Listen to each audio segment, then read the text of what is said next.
Hello, everyone, and welcome to this episode of Pod Save Chocolate. My name is Clay Gordon. I'm your host. And today we are going to be talking about the winners of the 2026 Craft Chocolate Challenge. And so I'm just going to go straight into it and bring on to stage my guests for today's episodes, Lila Carvajal, who is the founder of Cocoa Supply, and Dustin, who is not only the founder of the Craft Chocolate Challenge, but is also the founder and organizer of the Midwest Craft Chocolate Festival. But before we begin, I want to let everybody know that what they can do is they can go into the comments, whether it's the live chat on YouTube or the comments on LinkedIn or Facebook where you're watching, and give a quick shout out or give a comment. You may be one of the makers who can't join us today, or you may have an opportunity to, you may have had an opportunity to taste some of those chocolates. Right. And with that, Dustin, let's go jump into things. So this is the homepage of the Chocolate right now. There is a post for today's episode, and this is today's post. Right. So Dustin, as we go through, people can read this. There's a distinction about what the Craft Chocolate Challenge is compared to everybody else.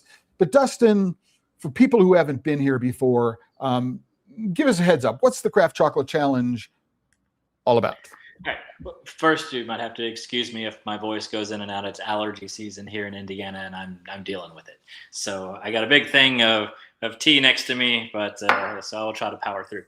So the Craft Chocolate Challenge was born out of a necessity of my own to figure out what level I was at chocolate making and how to improve. I was unable to really network and find ways to truly understand what I needed to do to make better chocolate. I tried other contests, but they were pretty much strictly just contests. You just send your chocolate in, maybe you win, maybe you don't. You might get a little tidbit here and there. At the time, there really wasn't anything they were giving you back for feedback, maybe one sentence if you were lucky. But now I believe they are actually doing a better job at giving some feedback and giving a little more insight. Maybe we had something to do with that. I don't know. But anyway, it was born out of the need for that, primarily targeting smaller chocolate makers or newer makers and being able to help them, which I believe actually helps the whole industry as a whole, because if you have somebody buying chocolate and maybe that chocolate isn't to its best ability and it's the first time someone has ever tried craft chocolate, they might be turned off. So we all need to kind of do our due diligence here and make sure our customers know that craft chocolate is actually the best chocolate in the world. So we support that.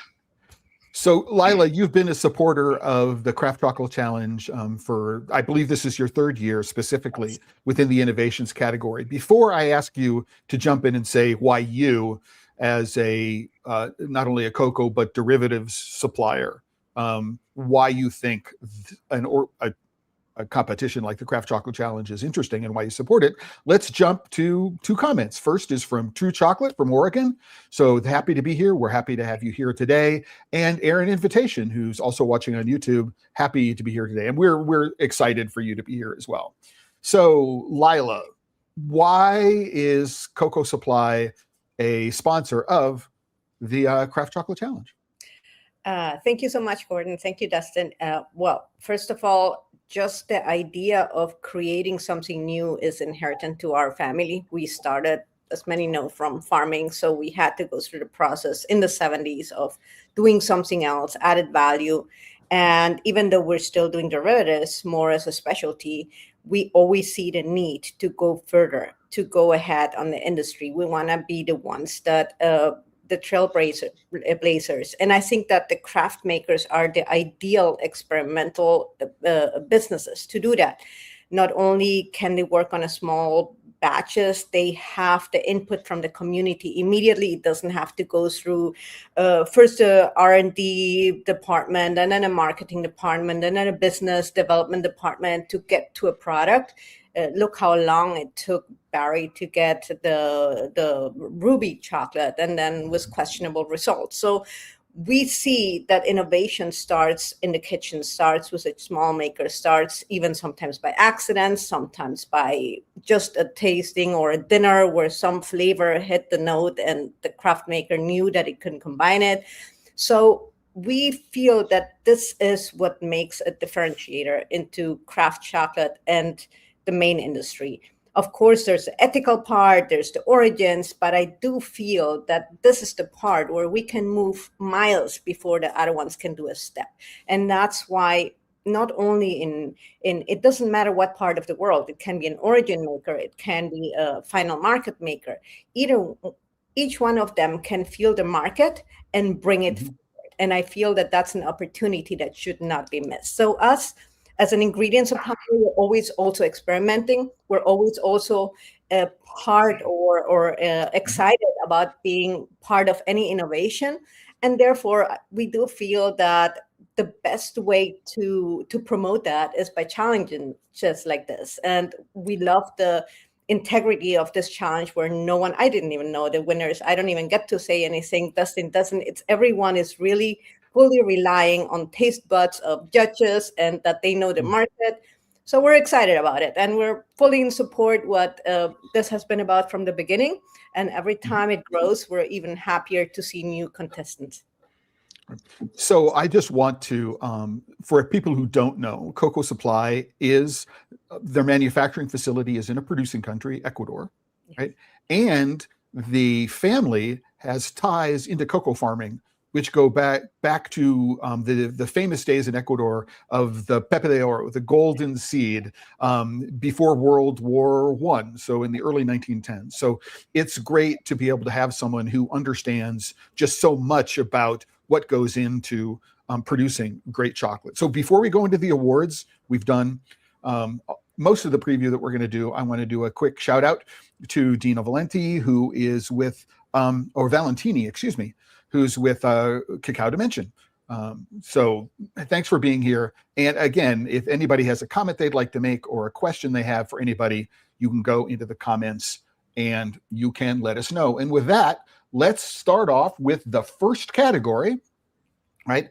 And the first award. So Dustin, why don't you let us know what's going on here, and then we'll work from there.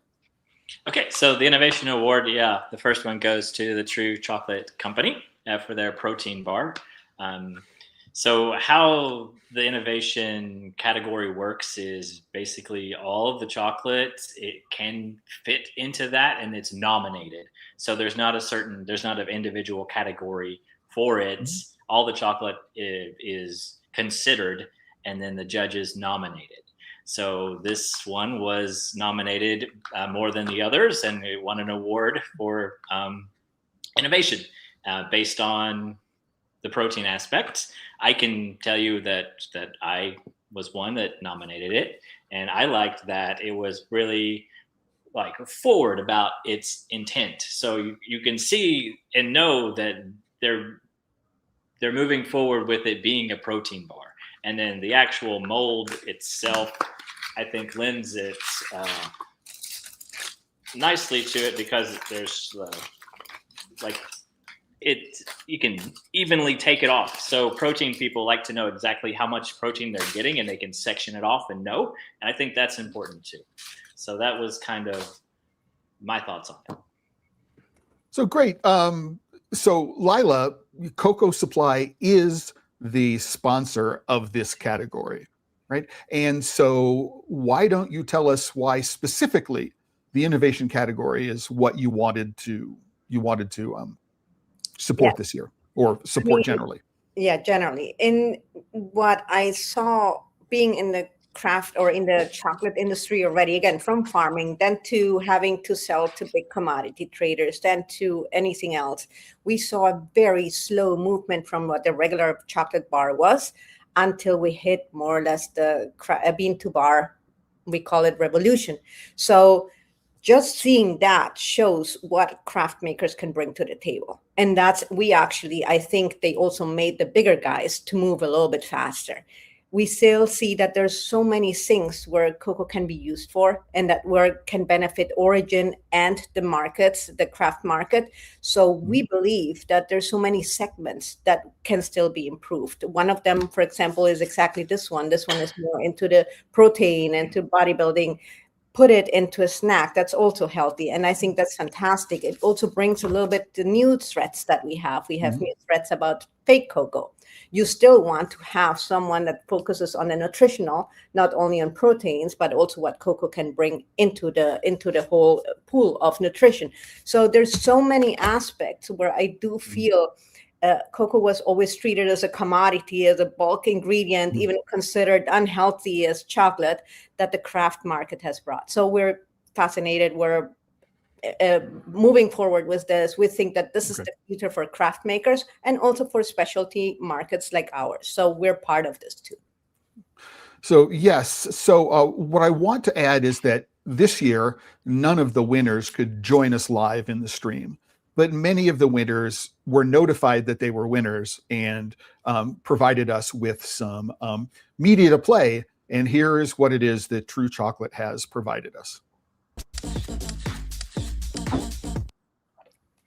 And, you know, definitely, as you mentioned, Lila, it is very much on brand. So what I would say is that adding whey into a chocolate bar in the craft world is new. It's different. It's not commonly done, right? And there was one other company who didn't win an award this year who had also put whey in their bars. Well, it's very, very common in industrial chocolate. It's not very common in craft chocolate, and that's why it was awarded this year. Before we go on, we got a bunch of comments. So Brent Evans, who is with Indigenous Chocolate. And Brent, I want to say thank you very much for becoming a guru member of the Chocolate Life yesterday. It was unexpected, but very, very, very, very much appreciated. We have Jeff Huth, who's here, who's saying yay to True Chocolate. Elmer Pineda from Yohoa Chocolate in Honduras. We'll be hearing from them later. Then we also have yay for the people at True. So Mark and Yuri from Blue Spruce Chocolate in Kittredge, Colorado is here. And then Mike King from Encore Coffee and Chocolate is congratulating the congratulating the winners and is teasing something. Welcome to the Masters class, Mark. And we'll be talking about Masters towards the end of today's episode. So by the way, the Innovations Awards are not ranked. There's not gold, silver, or bronze, right? It's just a consensus. Every single judge nominates 3 entries that they think are deserving of the term innovative, and the top 3 vote getters are the ones who are in the innovation winners. So these are not ranked, right?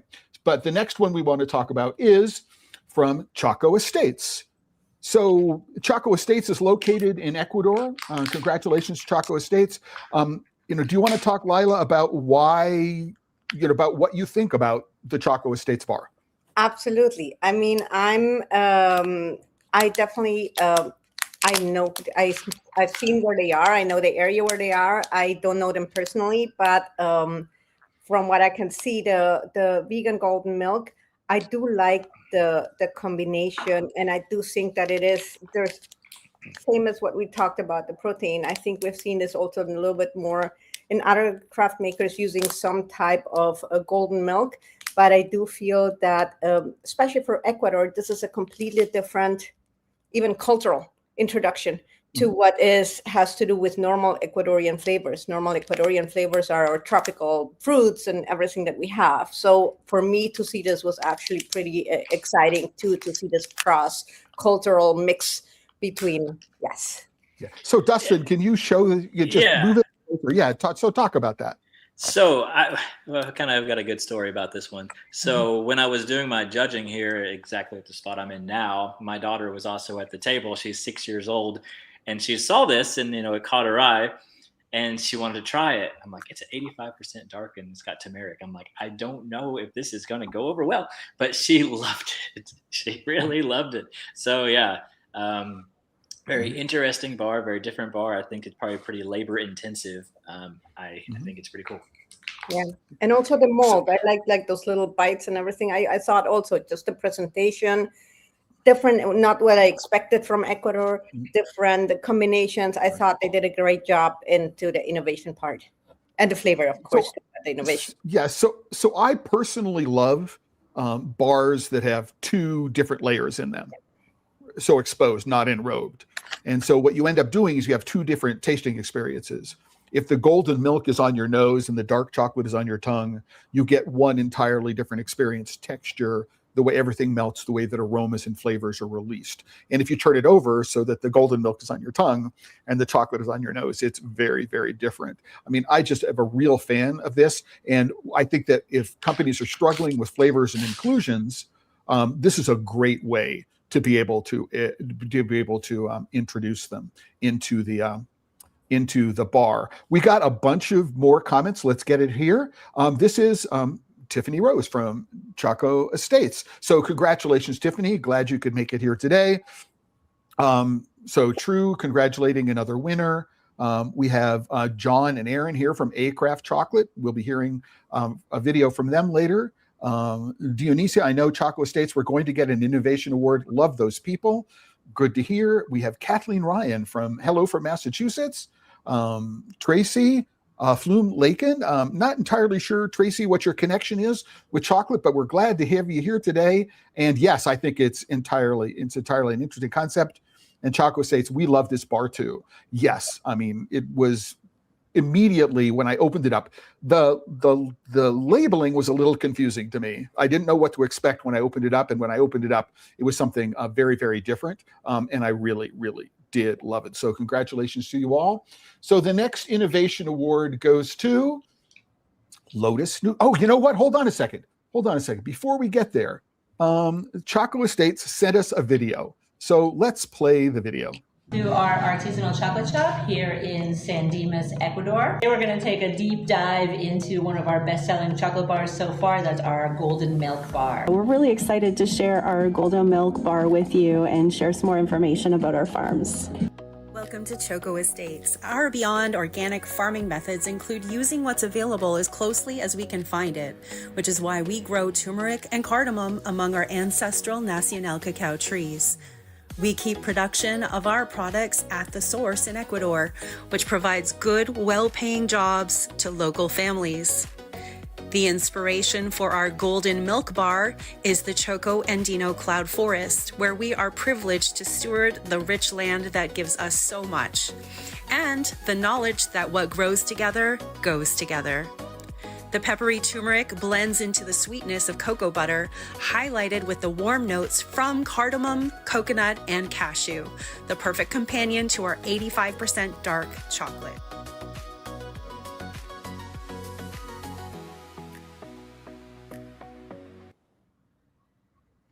All right. Well, thank you very, very much for submitting the video. I also want to say that Tracy from Massachusetts is Snacks by the Pound, who is a bean-to-bar chocolate maker, a vegan and no sugar. So Tracy, thank you very much for sharing the background. We hope that you will enter the Craft Chocolate Challenge next year. That would be great. And perhaps we'll see you in Indiana in early November for the Midwest Craft Chocolate Festival. And then finally, a note from 11 Teen Cocoa Beans. Love the creativity. Absolutely. So having gone there, let's go to the next Innovation Award winner, which is Lotus Nutrition. So Dustin, you want to show us the bar, and then Lila, you can talk about it. It's a little harder to show this one because I can get to. Mine is already open too. Yeah. All right. So Lila, I want to make sure that we don't run super long. So, sure. So just top level, what did you love about this entry? I love the idea of using the macambo as kind of like little nut substitutes. So, I mean, I think just really quickly for people who do not know, macambo is a name that is attributed to a species of Theobroma called Theobroma bicolor. Yes. And it is an all-white bean, and although it is of the species, it is not used very much commercially in chocolate. So I do think that we have actually someone where we get in Ecuador de Macambo doing the testing to see really if it can be considered nut-free for allergens. And if that's the case, I mean, the possibilities are great because chocolate and nuts always go together, just texture-wise, the sweetness, the creaminess of the nut versus the chocolate, and more acidity and stronger flavor.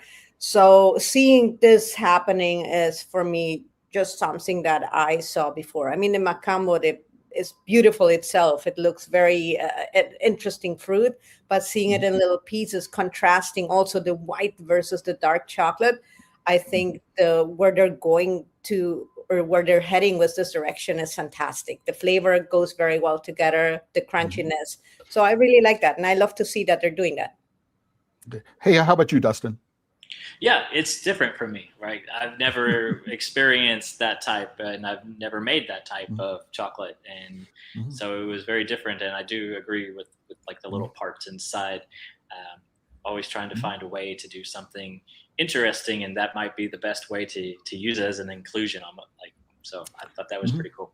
Right. Well, there was at least one other bar that was actually a quote unquote white chocolate bar, which was made with Macambo, which was smoothly ground. Yeah. Yeah. Very, very finely refined. But for me, what happens is, number one is it was a circular mold, and it was irregular. It wasn't perfectly molded, and it was a very rustic style chocolate, much more like what I encounter in Mexico.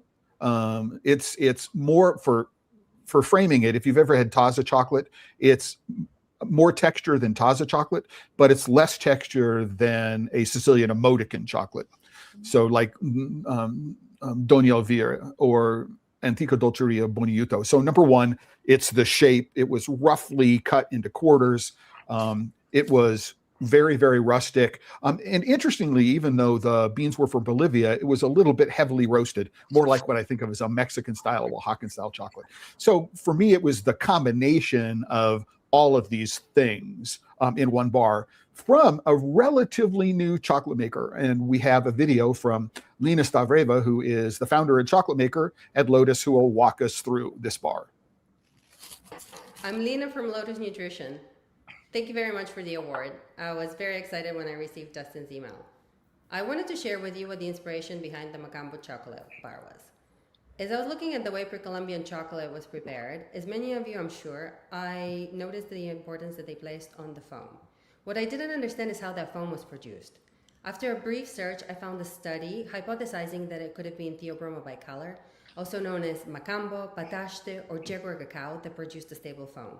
In that study, they looked at a very uniquely fermented Macambo by Zapotec ladies used to prepare their celebratory drink, Chocolate Atole.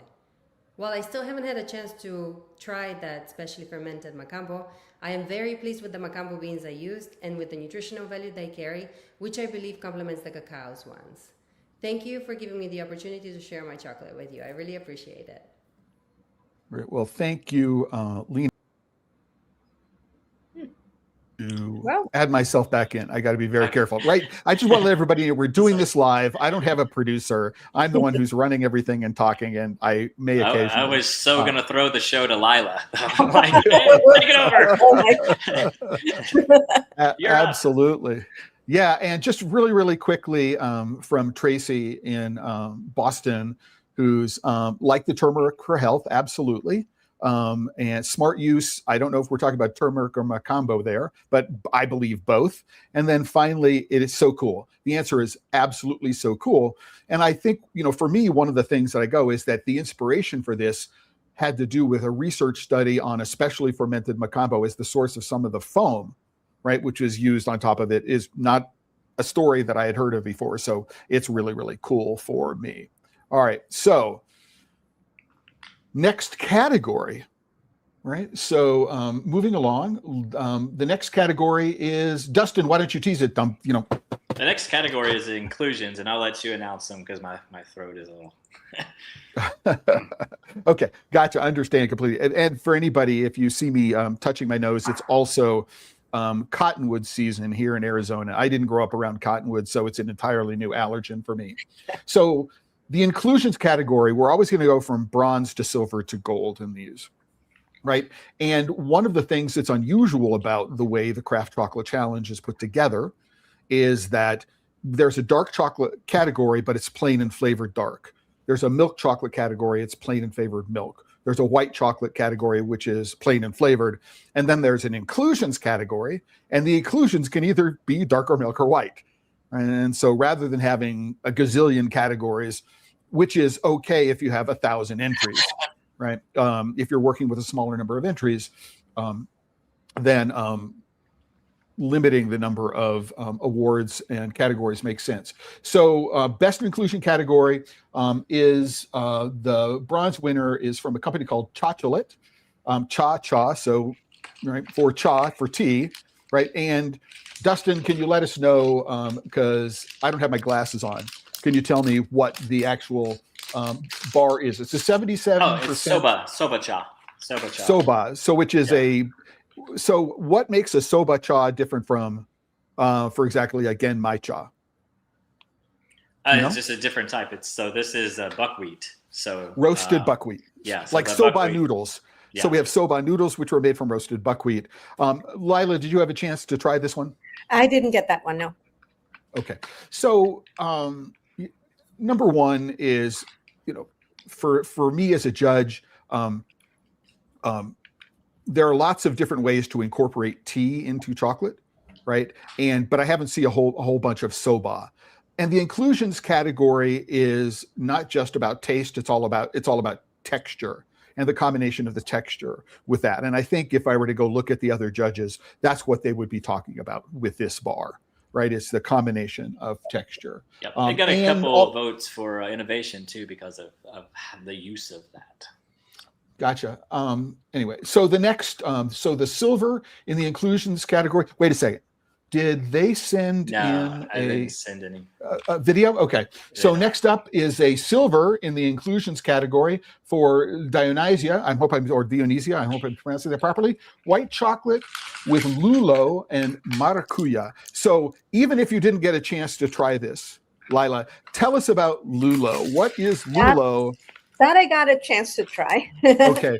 And lulo is what we call naranjilla. It is a yellow, very seedy. It looks like a tomato, but a little bit in yellow with a little bit of green inside.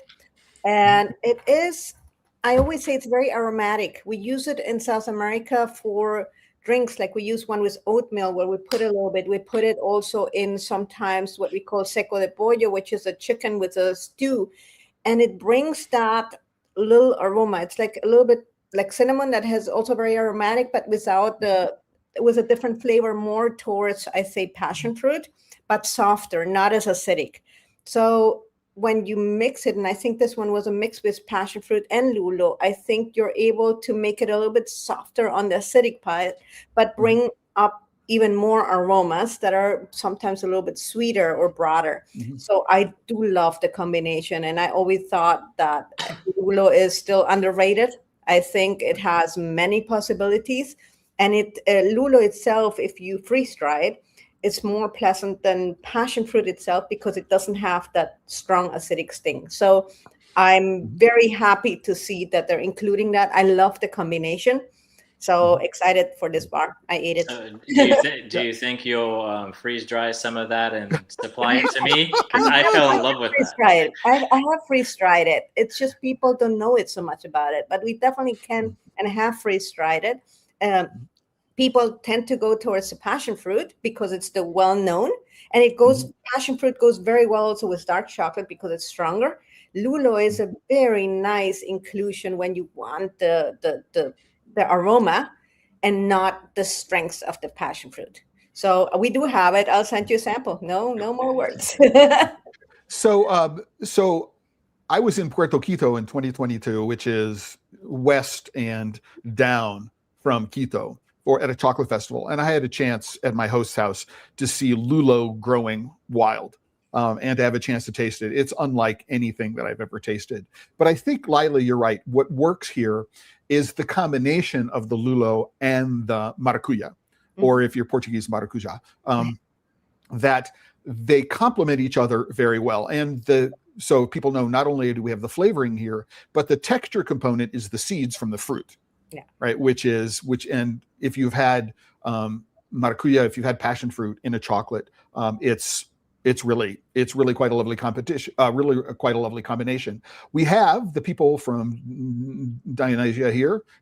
So thank you so much. We're busy with trips to the ER. I hope everything's okay due to a volleyball injury, so we couldn't make a video. Clay gave us the idea for this bar on the podcast just a few weeks before the deadline. That's very, very cool. I love the spirit of just like, oh, go trying something and then figuring out what the world thinks about it. That spirit of adventure, that spirit of innovation is really a really lovely thing. Couple of other things. True is saying congratulations to Lotus. We got Choco Estates also doing a heads up. True Chocolate Company, I need to try this in my bar. Lulo is my favorite fruit. That's a bold claim. I think that's great. And then we have Hassan from Honduras. Hassan Papades. They're Papadas. There's no accent. And then from 11 Teen Beans, can't wait to try the bar. Yay. Oh, just all sorts of things. From Chocolat and Dionysia, Canada represents absolutely. And then finally from Jeff, what a delightful combination. Got to try that one. Absolutely. I mean, as someone who loves chocolate, and inclusions is my favorite category to judge, just so everybody knows. Having an opportunity to see the combination of things that people put together is just really, really lovely. And in the inclusion category, in the gold is Carabines with a toasted buttermilk white chocolate with pineapple. All right, so we're going to do, they couldn't be here today. They did. This is the founder of Carabines, whose name I am blanking on at the moment. Carolyn, I think. Caroline, which is where the Caro comes from in Caro Beans. So, Dustin, you're holding it up. I don't know, Lyle, if you had a chance to try this one, but Dustin, tell us about this bar. My throat's acting up, but I like buttermilk. I think it's underrated. So that's what got it for me. Mm-hmm. Pineapple, I'm on kind of hit and miss with pineapple on a personal note, but right. Buttermilk. So can you hold the bar so we can see how thick it is? Oh yeah, it's a thick bar. So it's a thick bar. Yeah. So for me, again, inclusions are all about texture as much as they are flavor, and we have really huge chunks of dehydrated pineapple on the back of this in the bar. And really the only way to eat this is to take a big enough bite so you get the buttermilk chocolate, the buttermilk white chocolate, and the entire piece of pineapple in your mouth.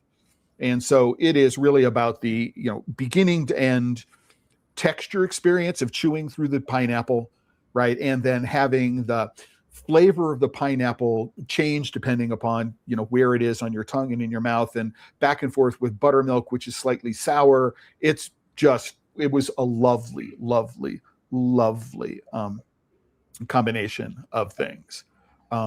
Anyway, that's Caroline. Thank you very much for that. And let's go to the next category. Before we do, we got a bunch of congratulations. So Dina Valentini, True Chocolate, Jeff, and Tracy from Massachusetts. So thank you very much. I appreciate the support. And I just want to let everybody know that this particular episode, I'm looking at the number of people watching just on YouTube, right? And not the count on LinkedIn or not the count on Facebook.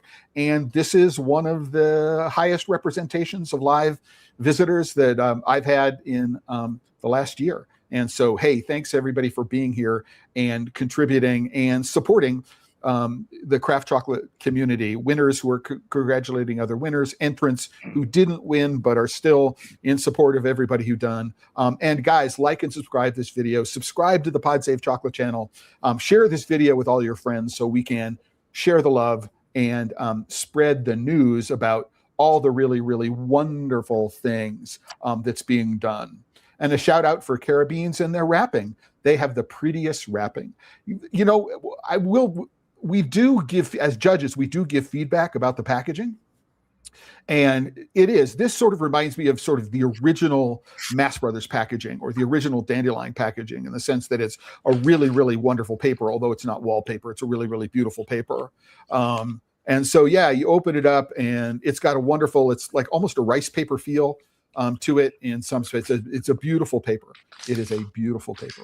It's hard to wrap back up, but it is very pretty. It is Yes, there is that aspect of it. Once you open it, you got to eat it and buy more, right? yeah, you've got to eat it and buy more, which is actually a wonderful thing. It's like if you're a chocolate maker and you say our chocolate is so good, you don't need to eat very much. You never want to make that claim. You want to make things that people are going to go, oh, art, and finish, right? So they're going to come back and buy more. You need to have those kinds of products. And, for me, having those huge chunks of pineapple mean this bar, you got to finish it in 3 pieces. It's 3 servings, right? To get it done. So that's the bronze in the inclusions category. The gold. That was the gold. Next, I'm sorry. Well, That was so we have gold in the inclusions. We're now white chocolate. Yep. So this is plain and flavored white chocolate. And so the bronze winner is Cacao Works from Canada. Their Saskatoon berry pie. Dustin, do you have something you want to say, or we can go in? I mean, I can try to get through it. Yes, but Canada is representing pretty well here today, isn't there? It seems like they've won quite a bit. This is like very intricate packaging. So like you have to open so many different layers to get to it, but it is worth it when you do get inside it. There's even like details about the bar, whole stories. Like this guy, I'm big on packaging, and so this guy's speaking to me through his packaging because it gives me everything I want to know. And the bar tastes good too. The bar is quite nice. So you got a nice little mold here with places that you can snap it off and break it off. And it's a white chocolate, but it's not white, right? Because the berry. Because of the Saskatoon berries. Yeah. So as judges, one of the categories we're required to judge is packaging, right? And for me, this got the grade of A, which is the highest grade we can give for the packaging. One of the things I like about it is it's easy to put that together, and there's a lot of real estate in it, which enables the maker to tell a story. But don't just let us tell the story. Let's let the people at Cacao Works tell the story. My name is Andrew, and I'm with Cacao Works here in Alberta, Canada, and I'm here to talk about my Saskatoon Berry Pie Bar. This is one of my personal favorites because it was one of my first production bars ever made, and I wanted to bring a experience to people who taste it. So, as it would be with a pie crust on the front end, which comes from a blonde roux made from Canadian sorghum flour and cacao butter, integrated sea salt, and at the very end is an amazing Saskatoon berry finish. Comes from 6 kilograms of fresh Saskatoons from Pearson's Berry Farm here locally in Alberta in every micro batch.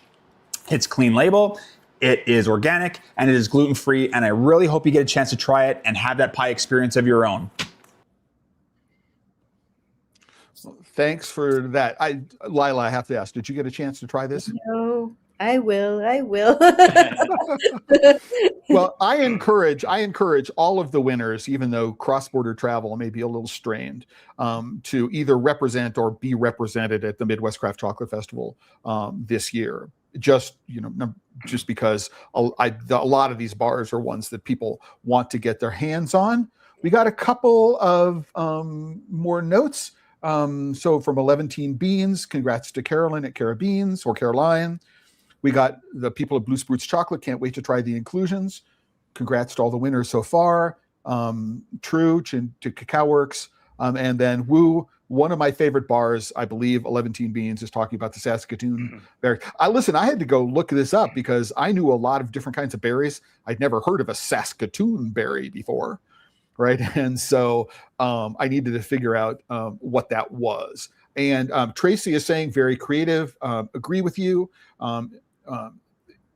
What was interesting is the characterization of how the pie flavor got into it, which is a blonde roux, gluten-free, right? Rather than actually taking pie crust and incorporating pie crust into the recipe, which would take that same bar and put it into the inclusions category. So if you're listening, that might be something to think about, right? A mix in the future. So finally, we have the gold in the white category. We haven't done the silver. Yeah, we haven't done the silver yet. This is the silver. You're right. I'm ahead of myself. Silver Choco Forest, which is a white chocolate with yuzu and chili.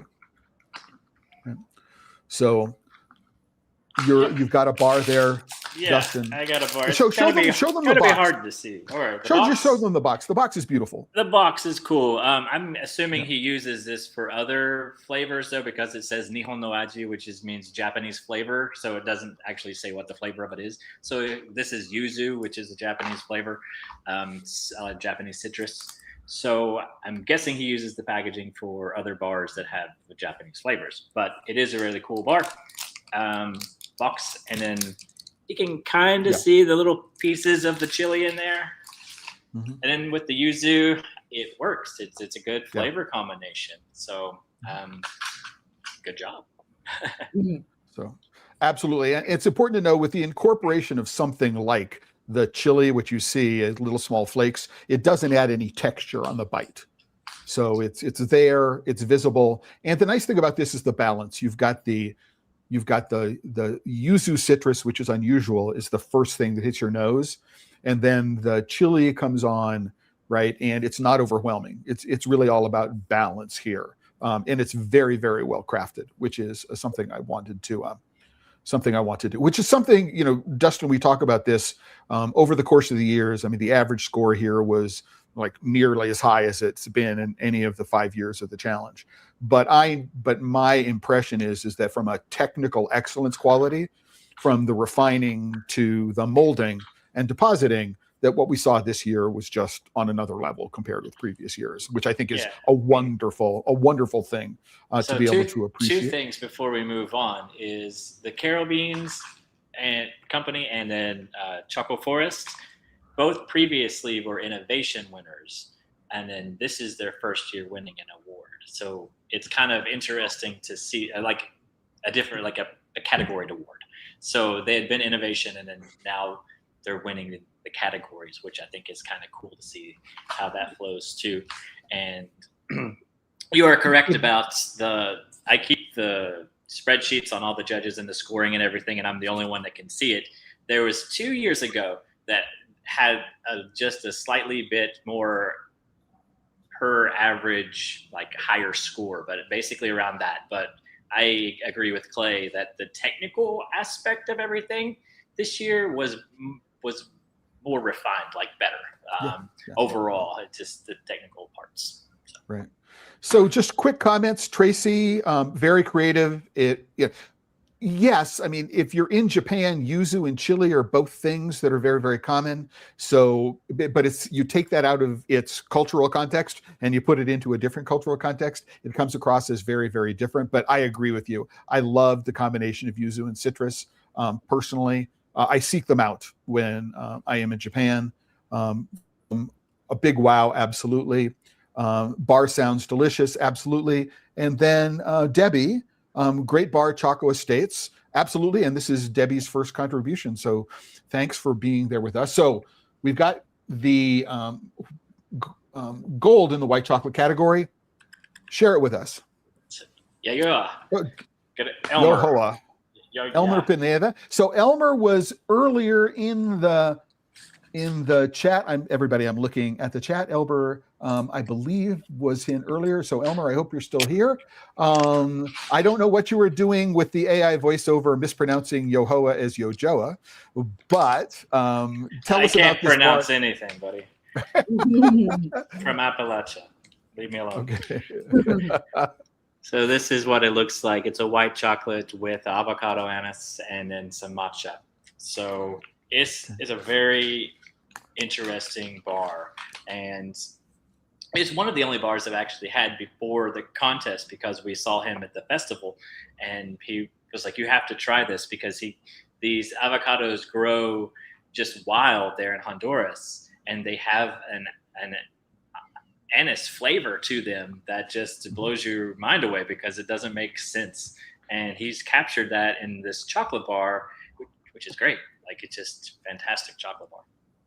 So Lila, I know you were in Rushville for the Midwest Craft Chocolate Festival. Did you get a chance to try this there? No, but I tried it here, and it was very. I loved also the smoothness that the avocado brings to it. So it is not only the flavor, but also the even though it is different than cocoa butter and makes it creamier. It makes it so. I love the bar itself, and I love the idea of it.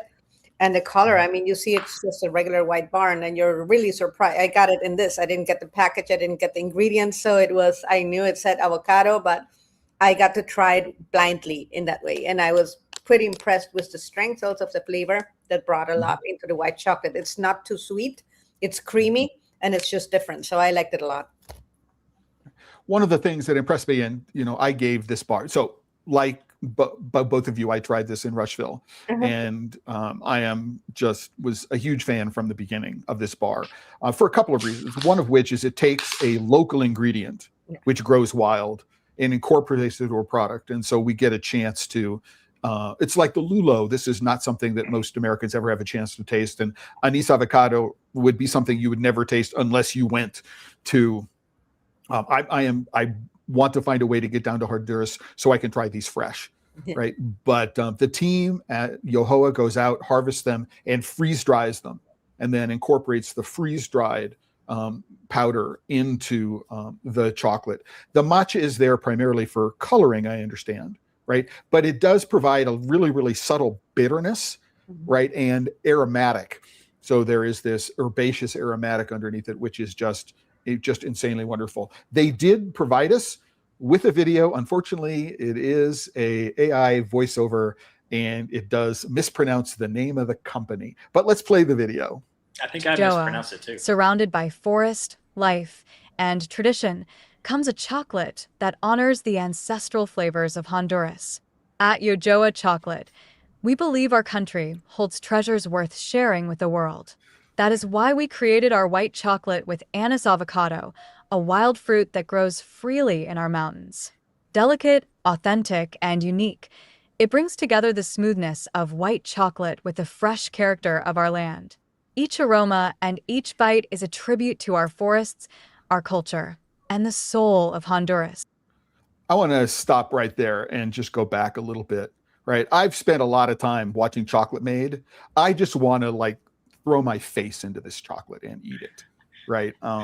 It's just like, I don't know. Have you ever had that sense just to play faceplant into the melange? Anyway, our culture and the soul of Honduras.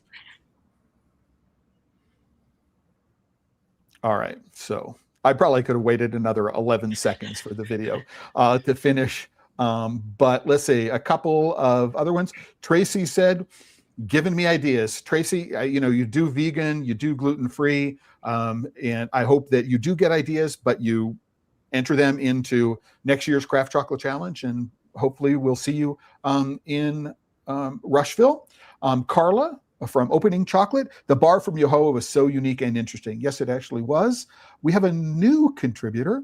So Kristen, I'm not going to finish the rest of it, from Choco Estates here. Thanks so much for appreciating our unique golden milk bar. Everything cultivated and processed at origin in the Choco Andina. Absolutely. I think that's one of the things, as I mentioned, this bar and what Choco Estates does is it gives people an opportunity to explore flavors and ingredients that they might not have an opportunity to explore before. Absolutely. It's a lovely thing to go. So we're into the milk chocolate category, and the bronze in the milk chocolate category is slow cocoa. Dustin, why don't you it's an let oat us know milk. a little bit more? Yeah, it's an oat milk, dark milk chocolate. So there's no flavoring. It's just letting it go, and it came through. I really enjoyed this bar myself. Yeah, I'm going to zoom up here a little bit and see if people can do. So the flavor here is a warm caramel drizzle Milky Way Whopper, right? So if you grew up loving malted milk, right, then this bar will instantly invoke like childhood memories. But if you are interested in gluten-free and vegan, it provides both of those characters and attributes as well.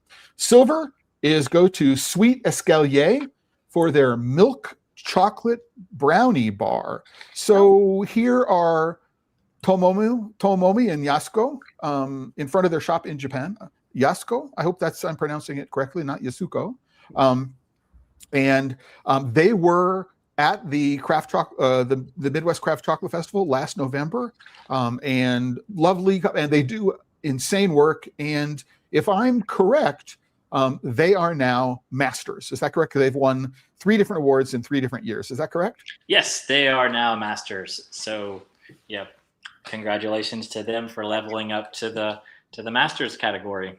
Yes. And so, yeah, so we'll explain what masters are towards the end of things, but I just want to make sure that we have an opportunity to spend time with all of the winners this year. So in the silver category in best milk is Blue Spruce Chocolates, and I know that Mark and Yuri, or at least Mark, is in the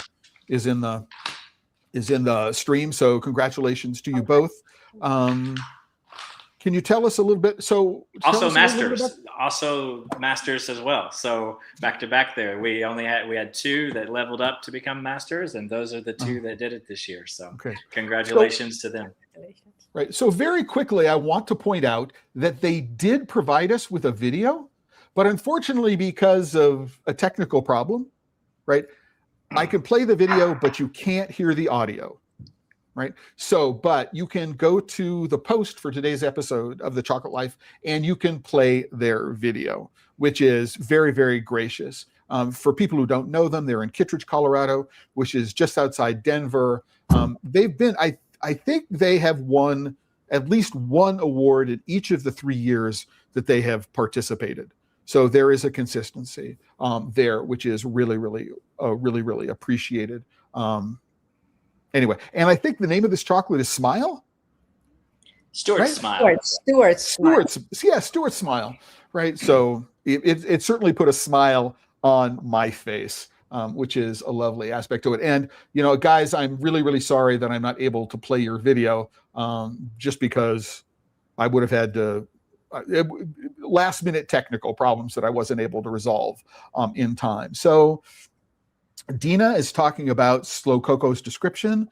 Absolutely. Listen, you want to, while it's lovely to be able to say, yes, it's 45% oat milk with, cocoa beans made from this place, to be able to put on the front of it tasting notes, which are not descriptive, or they're not prescriptive, but they engage people in imagining what it was. Oh, I love Milky Ways. I love malted milk balls, right? Is, I think, a great way to go about doing that. Yeah, they're fun, and they do that with their bars. They do that. Ooh Yum, a brownie bar, absolutely. Another congratulations. And then from Blue Spruce, Yuri and Mark are here with the intern Eve. Congratulations to Sweets. Hope to visit you next year. Guys, if you're going to Japan, let me know. There are lots of things I would like you to bring back. With you. Anyway, so let's continue on. So back to back, Sweets Escalier and Blue Spruce Chocolates graduated into the masters as masters this year. And again, we'll talk about what it means to be a master towards the end of the episode. We're now in the dark chocolate category. So in the bronze position is The Cacao Dimension for their 70% brandy infused bar, which they call Mi Padre. And so, I don't know, Lila, did you get a chance to taste this? I did get a chance to hear this one. Okay. So your thoughts, I especially want you to talk about the story, which was on the wrapper. She didn't get the wrapper. Oh, you didn't get the wrapper. Oh, I'm sorry. Not. So Dustin, go ahead. And I would like to hear the story. Okay. Yeah, so I think she might mention it in the video that she sent too, but it's like in memory of her father. So that he would sit after work watching TV and then have some brandy and a double shot of espresso, and he would add some sugar, and just like this whole story about what this chocolate means to her, and she crafted it in this way of honoring this memory, which is really, really cool. And it's a fantastic chocolate. It's like, it's so good. It's so good. Yes, not only is so, as a judge, you're presented with the packaging, right? And you have to figure out how to open it without ripping it apart. Right. So this is not the world's best packaging. I mean, in that respect. I mean, But it's just a little piece of paper, but just a little piece of paper, right? And it represents where the company is in terms of its history. But stories like that, right, which talk about the connection that you have, right, to the inspiration for this, right? What it does is it enables others to imagine those same inspirations in their own lives and to be able to make that connection. It's like the malted milk ball, Milky Way, in the slow cocoa description. But here what we've got is this lovely story about what this means. Let's let them talk about it for themselves. Hi, I'm Dina from the Cacao Dimension. I don't know how everybody else's journey started, but it began for me during the pandemic with a quiet, personal ritual, sitting with what I called grandmother cacao, a plant ally known for gently opening the heart. At a time when the world felt disconnected, cacao became a way for me to return to myself, to stillness, and to something deeper. What I didn't expect was that it would grow. That small ritual became something I wanted to share, not as something exclusive, but as a reminder that we don't need permission to create something meaningful in our lives. That even the ordinary can become something sacred when we bring attention to it. And from there, the Cacao Dimension was born. A space to gently walk into our emotional memories, not to escape them, but to meet them with presence, with curiosity, and sometimes even with sweetness. Chocolate became my way of telling those stories. Each bar carries a memory, a feeling, a moment in time, translated into flavor. Some are inspired by places, some by people, and some by emotions we don't always have words for. The first bar I ever created, Mi Padre, the one that means the most to me, was in honor of my father. It was my way of transforming memory into something that could be held, shared, even tasted. And I think that's what this is really about. It's about connection, it's about remembering, it's about turning everyday moments into something sacred. Because at the end of the day, the magic isn't in the cacao. The cacao simply reminds us that the magic has always been within us. Thank you. I can't possibly have said it any better than that. And if you are a chocolate maker, while every company has their raison d'etre, their reason for being and what their mission is, to be able to have that kind of mission, which is about that kind of personal storytelling and connection, is something that I find just quite remarkable. And it was something that I was looking forward to after I read the wrapper. I mean, it was really, really quite lovely that way. Anyway, let's go to the gold award in the dark chocolate, silver. Right, silver in the dark chocolate, indigenous chocolate. I'm sorry, and Brent Evans was in the stream earlier. Tell us. So this is a 72% Peru. Dustin, tell us a little bit more about single origin Peru that will just blow you away. It's just plain dark chocolate that's made really, really well. I don't know how to tell you any more other than you need to try it. So it's like you have that experience. So it was really well made, captured the flavors and smoothness I like. And yeah, how about you? Well, one of the things that's interesting for me, so number one, the fact that it's here meant that I liked it and I gave it a good score. I don't remember what it is, but I'm certain it was in either the 4 or the 5 category for here. But one of the things that I noticed, and I noticed that is different from this challenge from other competitions, is that other competitions have like a plain single origin dark category unflavored. And so you might have 10 or 15 winners within this category. What's interesting is that this is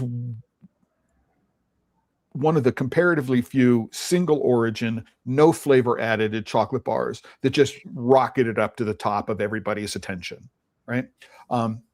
Which says that there is room for experimentation, that you can do a plain, unflavored, single origin chocolate. You can do it extremely well, right? But there's room for a lot of experimentation, right? And I think that is what I think this challenge highlights that many others do not. So congratulations, Brent. It was great. Look forward to, as a new member of the Chocolate Life, we've got, 3 hours that we can talk about where you want to take what it is that you're doing. So thanks for supporting what it is we're doing. And then 11 Beans Cocoa is responding to the previous entry, the Mi Padre, truly heartwarming and lovely stories. Absolutely. I mean, yes, absolutely. What we're doing. And then the gold in this is from A Craft Chocolate. Another single origin chocolate, a 72% from Madagascar. Yeah. So, yeah. I believe indigenous was 74, but yes, this one is 72. But yes, the 72 Madagascar single origin from A Craft Chocolate. And I know they're smooth, and you kind of know what you're getting into with Madagascar. You know what's going to kind of come. And just captured it beautifully. Just fantastic. Right. Again, I think that when we think about Madagascar, we think about a certain kind of, tropical fruitiness which comes from it. And this bar, when I think about sort of my iconic notion of what Madagascar is, this is the closest to that I've run across in quite some time. But don't take it from us. Let's take it from them. I'm John Antonor at A Craft Chocolate in Rochester, New York. This is our second year participating in the Craft Chocolate Challenge, and we really appreciate all the feedback we've gotten from fellow chocolate makers and chocolate lovers. Thank you so much for this award, and we're excited to see you again next year.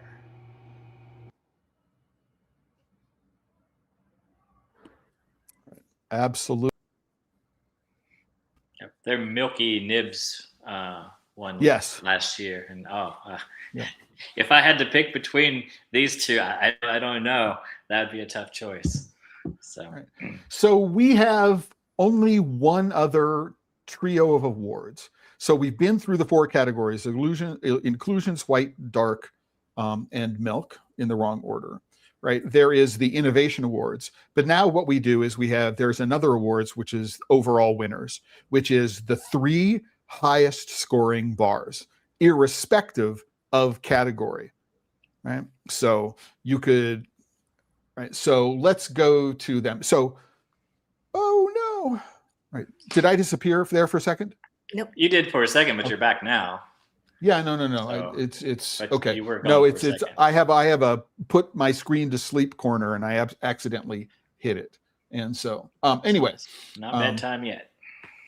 I got lots of things that are going on all at once, and I need to figure them out. So, overall award winners for this year. So, in bronze position, right, was the Yohoa Anise Avocado Bar. Nice. Right, and importantly, this is a white chocolate, which I think, the judges are not narrow-minded in terms of what they accept as chocolate. A lot of people are, white chocolate isn't really chocolate, and which is not true. One of the reasons why I love white chocolate is it's a delivery vehicle for lots of other flavors. And this is a really good example of what that was. We have a very diverse panel. I put together a diverse panel of chocolate lovers and makers and tasters, but you're right. Primarily, if you're into this, you like dark chocolate, and we do have some that on our forum and stuff say on the judging profile that they like dark chocolate, kind of the darker the better. So you wouldn't expect them to like a white chocolate as much, correct? But they love this. It's like, so that's why it can become a top overall. It has to be able to reach those scores. So that's impressive. It's a very good, unique, smooth, really nice overall bar. And if anybody is interested, you can go over to the Craft Chocolate Challenge page. There's a link. You can go to season 5 and you can find a list of the profiles of each of the 9 judges. They're there. One of which is a certified taster through the IICCP. And if anybody wants to know, I'm judge 2. Right? And is Yohoa coming to the Midwest? I think so, right? I believe he's coming back to the Midwest. He better, or I'll just go kidnapping and bring him myself. To try that bar because it's a unique bar. Yeah, get it there early because he will sell out. Exactly. Yeah, no, absolutely. A quick note from the people at A Craft. Thank you so much. Can't thank you enough. Yes, you can thank us enough. Absolutely. Please try. We'd be happy to help you accept those thank yous. And then Kathleen Ryan, have to go check out A Craft the next time I am in Rochester. So absolutely. Elmer might be in the DC festival. I think that's coming up. I think he is. He is planning to be in the United States from what I understand. Maybe it might be there. Yeah. Maybe it might be there. And so in the silver position, top overall, is the Indigenous Chocolate single origin bar. Again, remind everybody of the origin. Peru. Peru. Chuncho. I can't talk. Yeah. All right. Well, okay. Communication. And you do the Japanese part, I do the Spanish part. They can do all over. I'll do the Japanese part, yeah. And a little bit of Appalachian English. Bless your heart. Bless your heart. Oh, you don't want to tell that to anybody. All right. And then the final award is gold, goes to A Craft Chocolate for their bars. Yeah, very impressive. Very impressive. So it's interesting, despite what I said earlier, that there was a lot of, flavored dark chocolate and a lot of interest in all the flavored categories. It turns out that this year, the two overall award-winning chocolates were both single origin 70+% bars, which I think says a lot about the ability of the people who entered this, because it talks about just mastering the craft, right? You've got, Chuncho and something from Madagascar. I don't know if it's Bajofo Estate. It could be, but there is a real understanding of what these beans are going to deliver, and they delivered on expectations for them, which is a really, really good thing. This is the first time in the history of the challenge that two from the same category has won in the top overall. Usually it's been one in each category, but this is the first time there's been a double up, and to do it in the dark is pretty amazing. Playing like that. Yeah. So I have changes coming to the challenge so we'll see where that goes with some of it. But all right, so we'll get there, but we've got a couple more comments that I want to do. So Brent, who is with Indigenous Chocolate, wow, humbling. Thank you. So Indigenous, this is the first year you've entered the award, right? And you're up there in terms of doing it. So when you enter next year, right, there's pretty high expectations, right, of what you're doing. We do remember there is history, but we're looking forward to the journey, and we're hoping that you will show the same kind of craft and the same attention to detail, not just to the single origins, but if you're doing other things, we want to see those as well. Elmer says he'll be at the DC Chocolate Festival, the people from A Craft Chocolate, who won gold overall, congratulations. Then Elmer will be in Rushville, so we'll see him. You won't need to do any going down Honduras and kidnapping. Good. I'm pretty bad at that. But what I hope you will do, Elmer, is that you will bring some of the avocado powder. I would love to be able to taste the avocado powder all by itself, not in a bar. And Lila is nodding her head. We'd love to do that. So the A Craft people, it is Bajofo Estate. So absolutely, that's what I thought it was, or that's what I remembered. Congrats from Chocolate Thunder. So Connor Tierney, Chocolate Thunder was an entrant in previous editions of the Craft Chocolate Challenge and was at the Midwest Craft Chocolate Festival last year. And then finally from Dina Valentini, thank you so much. I'm truly grateful for your comments and truly agree with your comments about my packaging, but I promise I am working on it. Yes, but don't lose the heart. Don't lose the spirit. It's really, really important that you keep on with what it is that you're doing. So at this point, Dustin, why don't you talk about some of the changes that you plan to make in the Craft Chocolate Challenge going forward? Yeah, there's a few things. So I'm at a point where I'll be ordering new awards, and I can kind of change some things up a bit. So the history has shown me that the milk category and the white category are not as popular as dark, whether that is flavored or plain. So I'm actually going to break up feel like I'm going to break up the plain and the flavored dark into separate categories, and then combined the milk and white. I believe that would give me a better competitive category for each of them. So that's just kind of what the history shows and the data shows. If you have a different idea, send it to me soon. But I don't want to have a million different categories. I always want to keep the amount of entries around where we're at and not too much higher. Definitely never over 100 or anything. So we have to be mindful of how we do things. So that would be the idea. Inclusions would stay the same, but Macambo and probably different varieties of things that were it would become more of a catch-all. Just in the equation of where does this go? Where does this go? Well, it's a catch-all. Inclusions is going to be the catch-all. So, and it came up. So there was a Macambo bar this year, and the question, even though it looked white, it wasn't white chocolate. The recipe was, I believe it was a milk chocolate recipe, right? But if there was no dairy in it, is it a dark chocolate?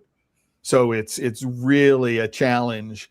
And if you have 1,000 entries, you can create a new category just for entries in that one category. But that's not what we're going to do. So I just want to let you know that. Dustin, I think that's a good idea. Just hearing it for the first time, it's the first time you mentioned it to me, that breaking out plain and flavored dark into their own categories, there are enough entries to do that. Yeah, and because, sorry to cut you off, but I only allow one entry per category. And a lot of chocolate makers will just make dark chocolate, but they might make a dark plain and a dark flavored. So this gives them the ability to enter in the two different categories as well. So that makes sense. So on screen right now, for everybody who might be watching, is the homepage of, it's the season 5 challenge. And so you can find a list of all the entries, and this list of all the entries will be up there for maybe the next day or so, and it will be replaced by the list of winners. You can go to the alumni page, right? And what you can do is you can find all the different countries which have entered and the year that they debuted. So if you were in the first year, who you are, second year, third year, fourth year, and we can see the number of new companies, right, who participated in this year's challenge, which is really, really quite lovely. I believe also that if you go to the season 5 page and you click on a link, you can go to the page on Beanstalker. So if you have tasted this chocolate, what you can do is you can go and add your own review into into Beanstalker, which is really, really quite a lovely thing to be able to do. So absolutely go there. But let's go here to the next, I think, place you're going to be talking about, which is the Masters category. Sure, I can jump all over the place. So the Masters category was created because a lot of times when you see these competitions, you see the same winners every time. Now, a lot of makers enter the same contest, and if they have great chocolate, that's probably not going to change year to year. It makes sense, right?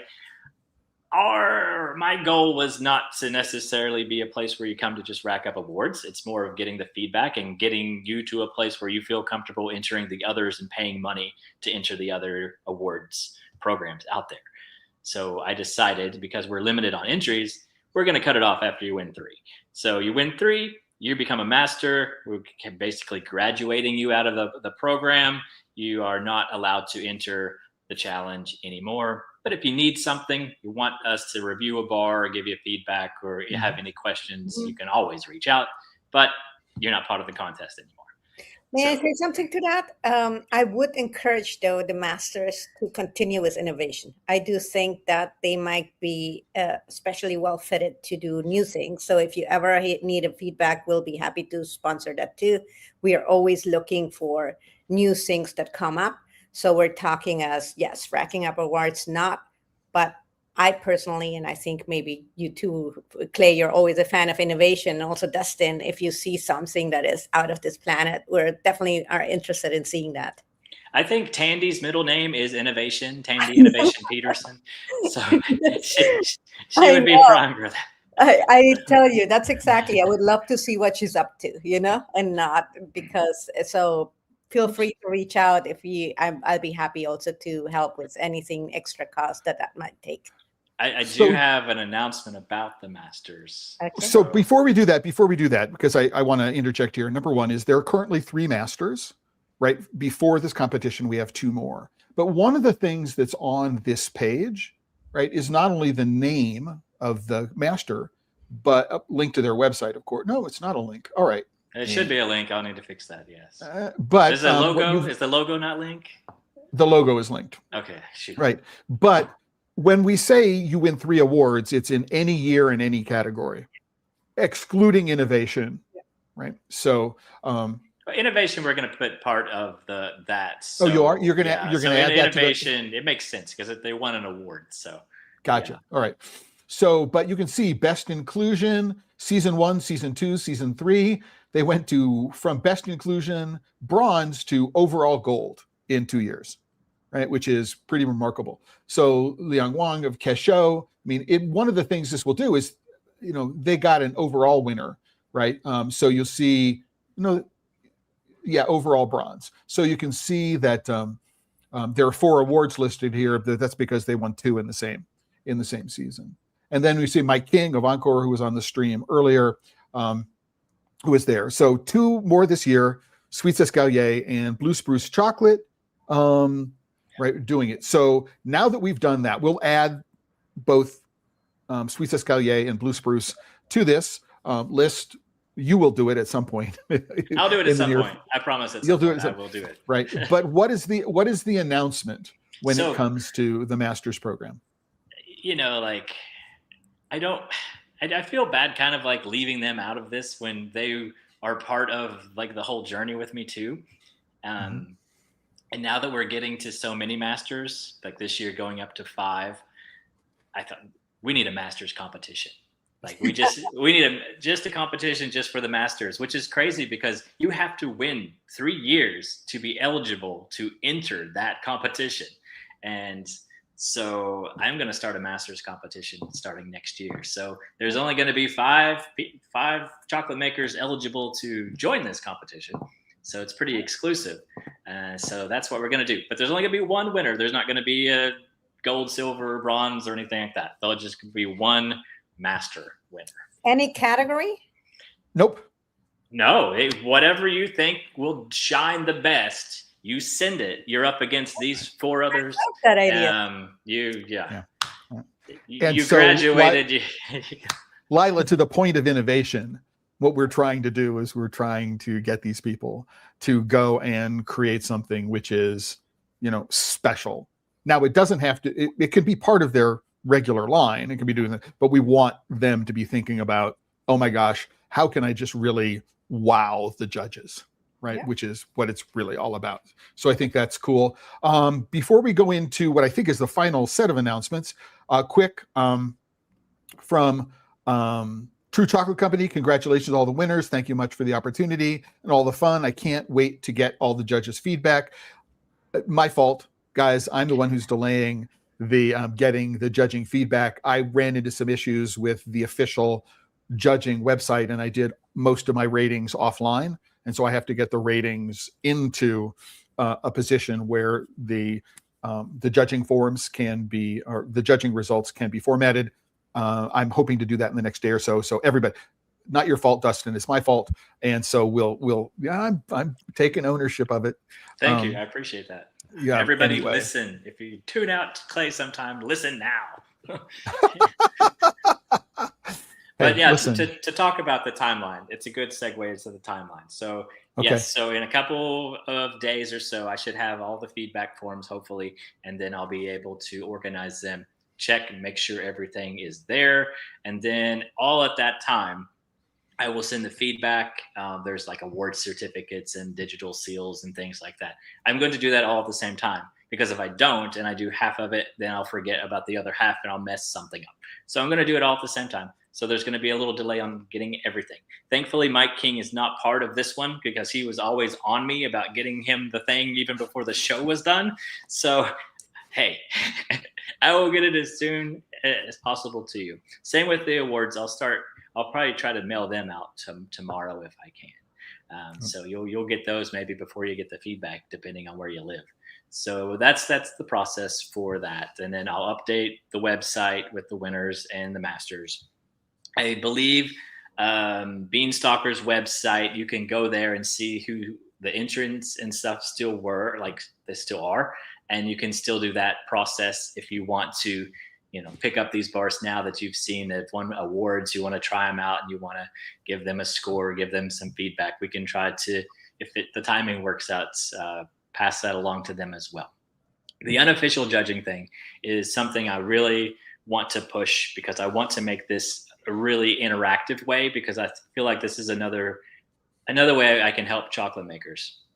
So Beanstalker is on board with this. She's got a great website that's going to allow us to make this easier for everybody. And I think she's even doing an award this year. Someone's going to win some chocolate for being the best unofficial judge. So keep an eye out for that announcement. But next year, what I'm going to try to do is I'm going to try to work with a retailer, or I'll do it myself. Whenever somebody enters the Craft Chocolate Challenge, they can click a button or whatever to say that they want to send some consignment chocolate to us. And we will work on ways to sell their chocolate to people interested in and doing this unofficial judging, whether that's in tasting kits or single bars alone. We're going to try to make that work. We probably won't be able to take a bunch of your bars. This is going to be a pilot program, but a way to try to get your bars into customers' hands that are curious about what we're doing at the Craft Chocolate Challenge and try to make it really interactive and fun. So, Have it. So great. Before we continue on with the next thing that we want to do, we've got a couple of comments. So Kjell, who is from Fjorden in Norway, saying, yes, master competition sounds great. Kjell, you've got 2 awards, I think. So we're looking forward to graduating you into the masters, so you can be a part of that. And the rum raisin, I'm a real fan of, but unfortunately, something came. It's the nature of the beast. You never know who you're going to compete against. The people at Blue Spruce Chocolate saying innovation, continuing on music to our ears. Lila, absolutely. We plan to go continue that. Mike King is, we have a running joke about working on a Kansas City barbecue staple called cheesy corn bake. And I've been talking with Mike about doing a cheesy corn bake chocolate bar. And so, yes, Mike, right, doing a cheesy corn bake would be something really, really cool. From the people at A Craft, congratulations, everybody. We're excited to get the written feedback. Elmer from Honduras is saying, yay, lots of little clapping hands. And again, from the people at True Chocolate, I'm an old Oregonian. If you guys ever listened to KBO FM, I used to work for KBOO long ago in my history. And they also say that the Masters chocolate sounds like the Masters competition sounds like so much fun. And I think that one of the things that I love about being a part of this and, in bringing Lila in, and I just want to let everybody know that if you're not familiar with Cocoa Supply, here's the homepage of their US website. They do have distribution warehouses in Europe and Australia and in Canada now, Vancouver. So no matter where you are, their products are available. They support the Craft Chocolate Challenge. They support the Midwest Craft Chocolate Festival. There are lots of special programs that they've been a part of. And I know, Dustin, you have an announcement of another one that you're going to talk about. And so supporting Cocoa Supply is a way of supporting the Craft Chocolate Challenge and the Midwest Craft Chocolate Festival is something we encourage everyone to do. And with that, Dustin, what's the last couple announcements you want to make? So we can wrap this up. Okay. So now that there's the Midwest Craft Chocolate Festival and the Craft Chocolate Challenge, I feel like they can kind of work together in a lot of ways.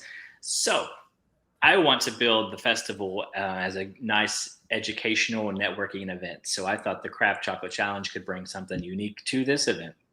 And that's why I've pitched the idea of the bean to bar battle. So the bean to bar battle is we at the festival will meet up on Thursday morning. We have 5 melangers. We have like base recipes in a cacao pod, and these chocolate makers pull out and they have to make this base recipe, but there's a bunch of ingredients on the wall that they can also pick to put into this base recipe. We'll be making chocolate together at the festival. And then on Saturday, when our chocolate should be about ready to shine, we'll have the attendees of the festival go through and get a sample out of the melanger and give each person a score. Whether it's a single chocolate maker or a team, we'll either have between 5 and 10 chocolate makers be able to take part in this activity. And we will have the makers or the vendors do the same process. So we'll have like a makers award, we'll have a people's choice award, and then we'll also do a judged panel award for this. And I really want to have fun with it, so I'm going to try to make it like a game show and be the host of it. We'll see if that works out or not. I don't know, but that's the intention. So we'll see. I have a better idea for a sponsorship. So get a local radio station or television station to have an on-air personality who's got that kind of demeanor. If there's a host, I'm doing it. I'm sorry. I went to school for broadcasting. Well, I'm going to use my degree for something. I don't even care if I'm good at it. Whatever. You see in my face. I don't want to compete against these people and lose in my own hometown. What, are you crazy? Right. And so I love the fact that there's going to be like a team battle. So we can't use Master Chef and we can't use Iron Chef, but it is kind of like Iron Chef chocolate, right? Kind of thing. If you think about what you're doing, which I think is a brilliant idea. So Dina Valenti says, "Ooh, that's cool. I love the idea." Yeah. Right. And then we also have Dustin, you're stealing my idea for a YouTube series. And everybody else is saying, go for it. So cool. It's an absolute idea. So absolutely. So we got a lot. And is there another one you want to do? Is there something else you want to announce around so with Lila and Cocoa Supply. Well, Cocoa Supply will be supporting the Bean to Bar Challenge. Well, we're going to be sending the beans. So it's going to be for everyone the same. So the idea is that there's no differentiation of anything. It's just whatever the bar maker can do. They're going to show it. They're going to show with the same bean, the same ingredients, everything the same, what they can come up with. And I think that's excellent because it really takes away that, I know this ingredient better. I know this one. It's like a cooking composition. It's like the mystery box. Yeah. So what she's talking about is the regional bar showdown, which is another thing we're doing with the festival which she's helping with both and everything that we're doing. So you should know that. But this is for domestic U.S. makers, and they're committed to coming to our festival, and we send them a recipe basically with beans and butter. They can pick up their own sugar, but this is what they need to make, and they will make this their style, but with the recipe we give them, and then we will all meet up in Rushville with the same recipe but different styles and taste the difference.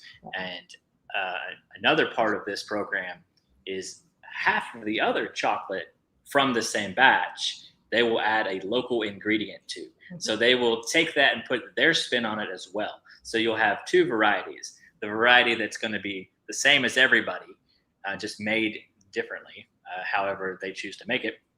And then something with, if I'm in it, like a corn or something from here, or, just some local Saskatoon berries. Yeah, something, right? So then we'll also create a way we can interact with our attendees to have some type of award and things like that as well. Have fun with it. So I was inspired. Sorry. No, I did. That's what I love about working with Dustin. It's not about so much the commercial. It's really about the skill of the craft chocolate maker, and it's about bringing that together. And I love those ideas. They sound sometimes a little bit overwhelming at the beginning. It's like, whew, we need to do what? But at the end of the day, when you think about it, it brings so much inspiration to everyone that I'm excited, and I'm not a chocolate maker. So yay. Yeah, I overwhelm people sometimes. I apologize. But yeah, I was inspired by this because of my interaction with Sweet Escalia when they were at the festival and we made chocolate together.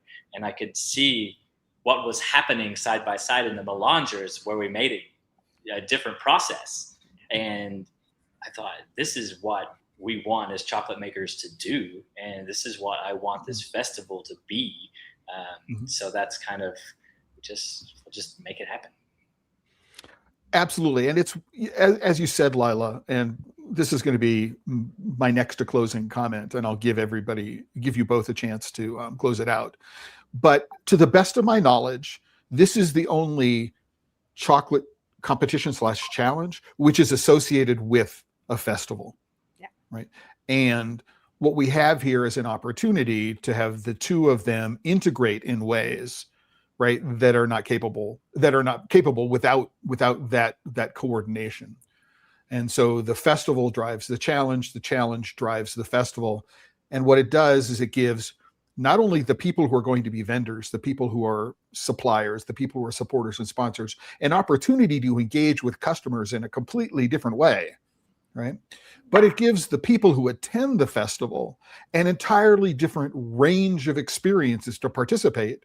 They might go, oh, you were in the battle. I tasted your chocolate. I'm going to go over to your stand. And now I want to learn more about what it is that you're doing. Tell me what's going on. So it just provides this wonderful, wonderful, wonderful integration. And I'm really looking forward to doing it. And 11 Teen Cocoa Bean says, I'm going to try to get down there. Right. So absolutely. I'd love to see you there. So Lila, we've been here much longer than I thought we were going to be. I'm going to give you a couple of seconds and then we're going to go to Dustin's. Well, thank you so much, everyone, for participating. It's always exciting to see what you guys come up with, what even, in all the categories. I'm always impressed.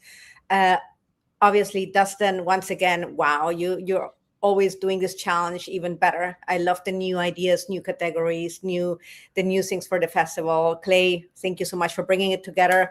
And everyone who tried the chocolates, please, those are really great ways to show the chocolate maker that you appreciate them, is giving them feedback. So we love to see that. And thank you so much to all the judges. I don't even know who they are, but thank you also for all the effort and all your input. Thank you. I mean, thanks to everybody too. I have the ideas, but I couldn't just pull this off, I don't think, without, just me, right? So I need a team, and I have supporters that back my vision and make this happen.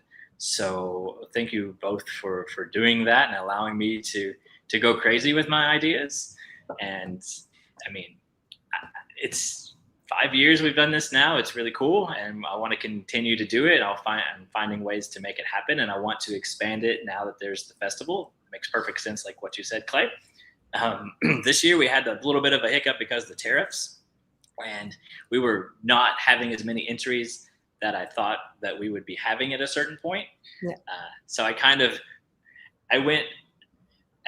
brought in like 5 new judges this year because I thought it was going to be a down year, and it turned out to actually be one of the higher amounts of chocolate years. So I probably stressed a few people out, like Steph with Beanstalker and some of my new judges and Clay.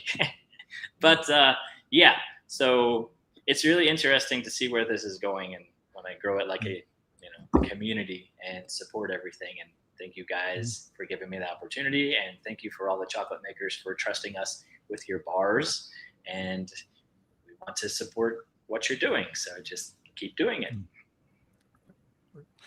So for me, it is a pleasure and a privilege. I've been an ardent promoter of what I think of as specialty chocolate rather than craft chocolate since I started in 2001. This is my 25th anniversary year. And Dustin, this is something that I'm adjusting right now, is that I'm going to have my 25th anniversary chocolate tasting during the festival. Oh, cool. So I did my 20th anniversary chocolate tasting in June, which is when I first spun up chocophile.com. But what I'm going to do is I'm going to engage with the people who are Craft Chocolate Challenge entrants and those who are going to be at the festival to arrange for kits to be shipped to people. And we can participate in a tasting over that weekend, probably on the Sunday, on the of everything that's been going on. So I want to do a mashup of my 20th anniversary with my involvement in the festival and in the Craft Chocolate Challenge. It's been a real privilege. It's been a lot of fun, very, very tasty. It's been great to work and interact, meet people whose work I have tasted, right? But get a chance to meet them for the first time in person, all that kind of stuff, whether it's Chell, whether it's Mike King, whether it was Tomomi and Yasko from Sweets Escalier, everybody, just coming into Rushville and making it happen. It's been really, really fabulous. But as we sign out, I want to let everybody know that this episode of Pod Save Chocolate, like every episode of Pod Save Chocolate, is sponsored by the members of the Chocolate Life. Right over there. This is the homepage. It's live. You can go there, but not after you like and subscribe to the Pod Save Chocolate channel on YouTube. Give us a comment, give us a thumbs up, share what it is that we're doing with everybody, so that everybody has a chance to participate in what we're doing, spread the word, spread the love for what it is that we're doing. And as I head out, I want to remind everybody, as I do at the end of every episode, if you're working with chocolate and you're not having fun, you're doing it wrong. Until the next time, everybody, ciao. And thank you very much, Lila. Thank you very much, Dustin. You so much. It's been a pleasure. Until the next time, everybody, right? Bye. Ciao.